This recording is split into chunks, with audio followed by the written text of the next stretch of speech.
Hello, beautiful light-filled souls. My name is Trisha Barker. I first of all just want to thank you for watching my channel and for enjoying some of the interviews that I've conducted with near-death experiencers and others. I've loved every minute of it, and I'm glad that you've enjoyed them. I've taken a break from a lot of social media and posting because I'm going through a growing phase, and that is painful. I'm not gonna lie. I wish it was just beautiful and wonderful, but as we all know, it can be painful. And in this video, I want to talk a bit more about depression. So if you've read my book, Angels in the OR, and many of you have, and you have emailed me your thoughts and your experiences, it has really been such a pleasure to connect with you. These connections mean everything. I know that many people who have experienced an awakening or a near-death experience suffer from depression because they look around this world and they're challenged at how to bring that love of the other side into the lives of those around them and into this world. It is challenging. And I have battled with this. I'm going to read you a line from the book because certainly this is the past and this is how I got over certain situations then. Now I'm still working on things. So what I wrote is, we can either hate our life situations or fully embrace them in the light. I chose to embrace every situation and bring these situations into the light. I survived everything I survived, and I realized with certainty that I can use what I've learned to help others. So when you bring in that light of God, it helps you most of all. I've learned that time and time again in the classroom.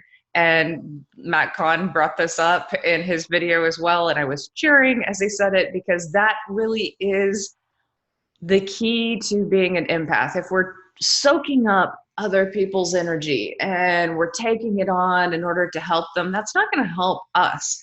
But when we're staying connected to that divinity, that love of God, and just blasting it to others around us without any thought of the outcome of what might happen, it's really up to them what they make of it, what they do with it. And you know, one of the great challenges is when people totally misunderstand us. So, like, for example, we'll just use this hypothetical, but say that I was attacked by someone, that someone lied about me, that they went out of their way to make up things about me, to say that I'm doing the very things that they're doing, that I had to go out and get a lawyer to stop the defamation and the slander and the abuse.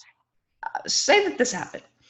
I could get very discouraged. Like, why did I even start a YouTube channel? Why did I write a book? My whole impetus in life was just to spread a little bit of healing. I looked around at people who've suffered complex trauma, people who've been so depressed that it was heroic just to get out of bed, much less get a graduate degree and go out there and be productive and be in this world. And so many of you have done the exact same things as me. You've suffered greatly and you have produced and gotten out there and done everything that you can, and these setbacks just seem enormous. So say that I felt just like, why am I doing this?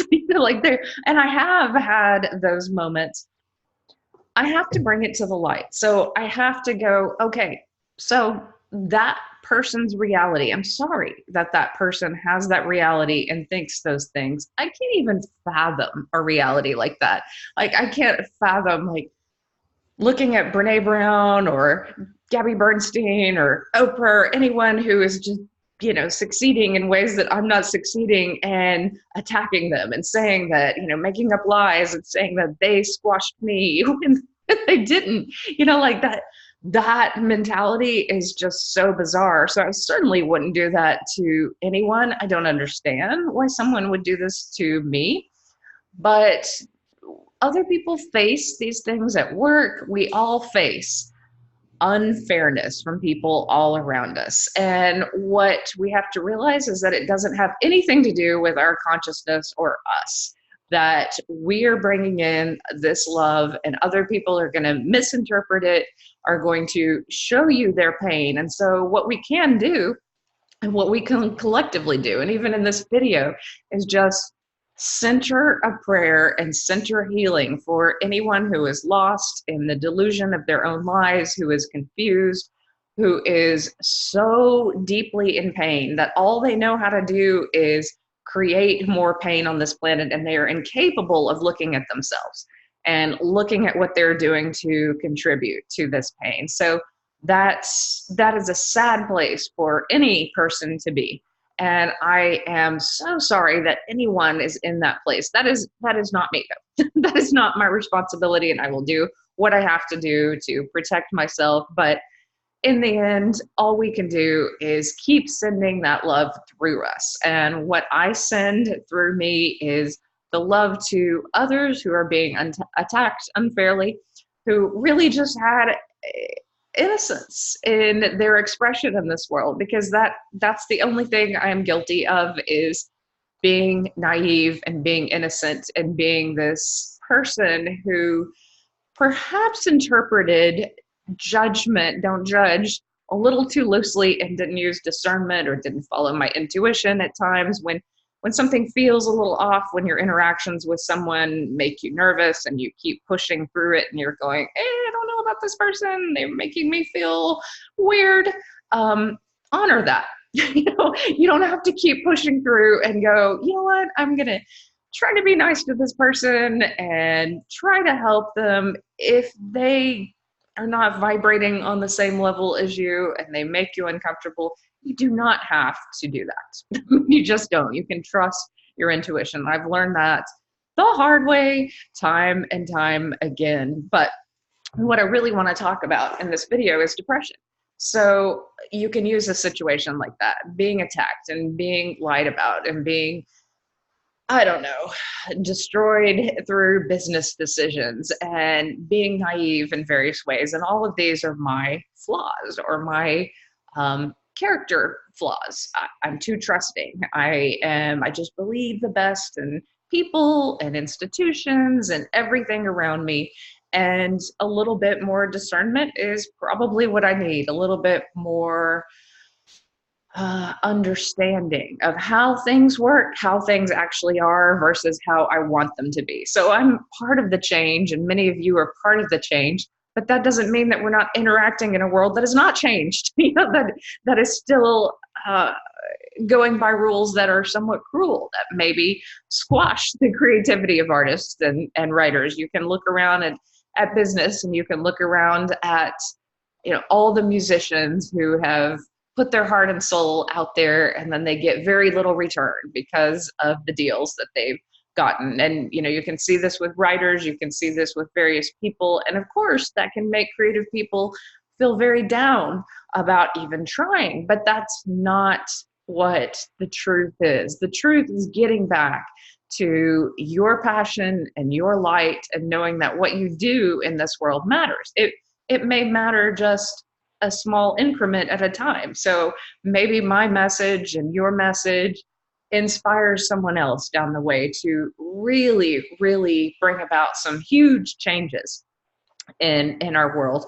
It's still important that we do this. It's still important that we talk. It's still important that we support one another. So if you are someone who is awakened, if you're someone who is a near-death experiencer, who has had a really profound moment of knowing, just understand that it is normal to look around this world and be depressed and to feel like you're not doing enough. And you are, though, simply by returning to that idea that if you bring light to every situation as it is. So certainly I would like for a lot of things to be different in my own life, but that's not where the healing comes. The healing comes from bringing the light into what is. And that bedrock truth of what is, once it's accepted, kind of opens up different paths and greater awareness and greater peace. I'm not saying it's easy. It's not. There's a lot of parts of growing and spiritual growth that is just incredibly painful. But once you get to the other side of it, The breath that you can take, it is just amazing. So I know that in helping others, that in reminding others that if I can get through this, you can too, gives me strength. And that's why I keep doing it, because I'm connecting with God. I'm connecting with my guidance. And it may be of benefit only to a few of you, but it's of great benefit to me, because otherwise I'm sitting around just disliking my circumstances. And that's not right. Like what is right is to stay in movement, look for the way out, look for the light, look for the healing, and to keep planning. I'm just going to send you back to Matt Kahn's video, and please let me know if you watched it, because I also love, love, love what he said about manifestation. I talked about this in my book and I've talked about it many times. I love what he said. He said, what if everything that's coming to you is coming to you anyway, and you just think that you manifested it? And that made me really stop and question things, that there's nothing wrong with having a positive outlook, with focusing on what you can accomplish, with what you can do. But we're all going to learn the lessons that we're meant to learn, and we're all going to have the experiences that we're meant to have. And in accepting them, there's greater freedom and going, okay, I'm in a growth phase. I'm not exactly where I want to be, but it's okay. That is better than resisting it and fighting against it and beating myself up and going, oh, you manifested this. No, not necessarily. This is just what I need. And this is what I need to become stronger and to learn how to be different in this world, and possibly to help others on their journey. Most of what I have learned is that the more I strip away my ego and how I think things should be, the closer I am to that love of God. So when we are close to death, when we go through really traumatic things in life, we learn how to get very real with ourselves and others, and realize that we are not alone in our suffering. And in that reaching out to others and in that realness comes great, great beauty. So thank you for listening. And I hope that on your path, you find greater and greater healing and greater love and greater peace. And please check out that video, Unraveling Judgment by Matt Kahn. It's so many funny moments in it. I think you'll enjoy it, but let me know, and may you be blessed.